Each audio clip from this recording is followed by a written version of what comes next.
Okay, here's what we got for a setup. We'll just deal with two units.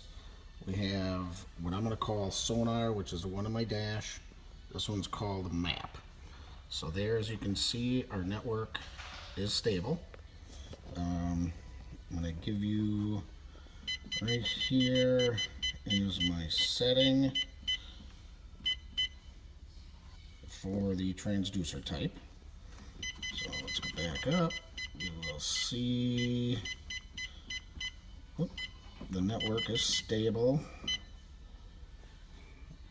as of this point right now.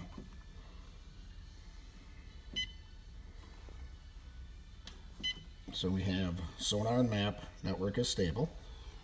So here is when the unit crashes. So as you can see, my 2D, I have selected from sonar, network is stable, DI is itself, SI is itself, but you can see sonar still is active, still good.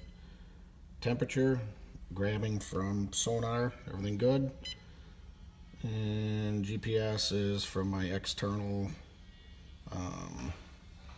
antenna, but network still stable.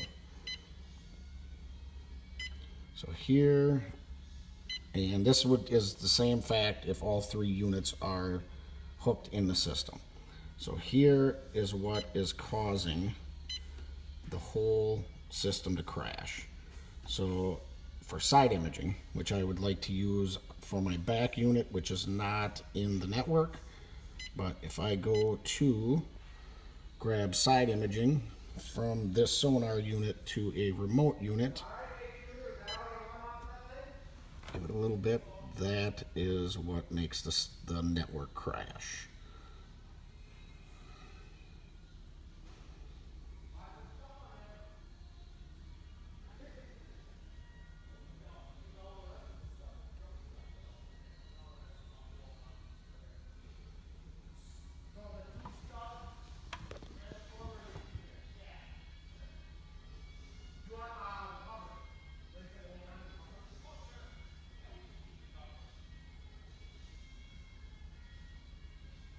And there it just crashed. Now you'll see the errors that pop up. Well, normally it says 2D not found, blah blah blah not found. So that's what causes the system to crash. Let me know if you need anything else. Thanks.